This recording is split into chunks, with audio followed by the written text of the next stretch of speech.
কে রাষ্ট্রপতি হবেন এটা তো পার্টির ঊর্ধ্বতন যে ফোরাম, সে ফোরামের সিদ্ধান্ত। সেটা তো আমি এখনও জানতে পারিনি, তারা নেবেন। যখনই নেবেন আপনারা বুঝতে পারবেন। আপনারা তো অনেক ঘটনা আগেই জেনে যান। তো সুতরাং রাষ্ট্রপতি পদত্যাগ করবে আমারও মনে হয়নি, কিন্তু আপনারা গণমাধ্যমে যেভাবে প্রচার চালিয়েছেন সত্যি সত্যি সেটা ঘটল। দেখুন, উনি যেটা বলেছেন তার স্বাস্থ্যের অবনতি, তিনি গুরুতর অসুস্থ হয়ে পড়েছেন, এই কথাটি তিনি তার চিঠিতে লিখেছেন রাষ্ট্রপতি।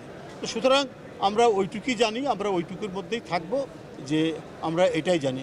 যদিও গণমাধ্যমে নানা কথা বলা হচ্ছে যে তিনি শেখ হাসিনার সাথে যোগাযোগ করেছেন ইত্যাদি ইত্যাদি, কিন্তু সেইটাকে আমরা জানি না সেটা আসলে কি ঘটনা। উনি যেটা লিখিতভাবে গণমাধ্যমে সেটি জানিয়েছেন, সেটি হচ্ছে তার গুরুতর শারীরিক অবস্থা, অবনতি হয়েছে। তো সেটাই আমরা জানি এবং সেই কারণেই তিনি পদত্যাগ করেছেন। আমরা এইটুক পর্যন্ত ধরে নিতে পারি। 12 ঘন্টার সুপার অ্যাবজর্পশন পাওয়ার এবং লিকেজ ফ্রি ফিচার নিয়ে এলো কিডস্টার ডায়াপার।